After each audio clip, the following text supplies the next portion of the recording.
With me now to discuss the potential impacts on the lumber industry is Brian Menzies, Executive Director at Independent Wood Processors Association of British Columbia. Thank you for joining me, Brian. So Trump has hit Canada with yet another tariff. What is your message to the president following this?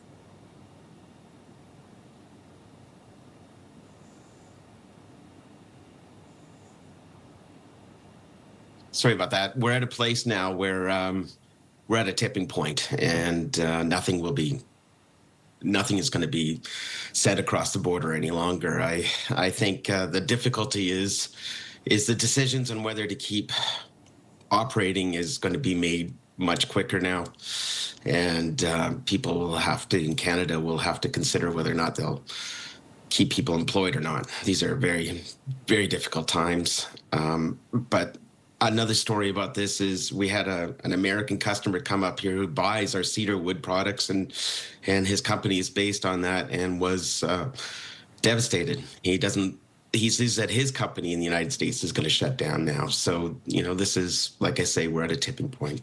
So let's talk, specifically about your industry. How detrimental is this 10% going to be for you? Well, 45% was detrimental. 55% is just a wall. I don't know how we can continue operating at this point. We are going to have to look for other markets. It takes a long time to do that. And we will need more financial supports to keep us alive, if that's what we want to do.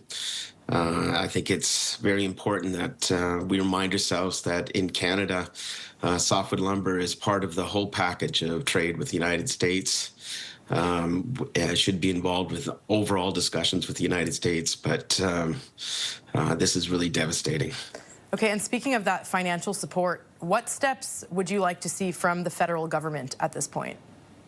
Well, the United States is holding on to $13 billion right now of our deposits. Maybe if the federal government could find a way to see some of that money circulate back to us right now, that would be helpful.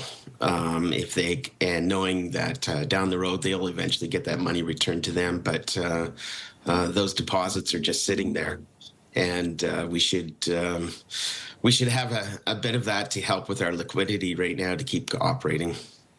All right, we will keep a close eye on this story. Brian Menzies, Executive Director for the Independent Wood Processors Association of BC. Thank you for joining us today. Thank you for reaching out. Appreciate it.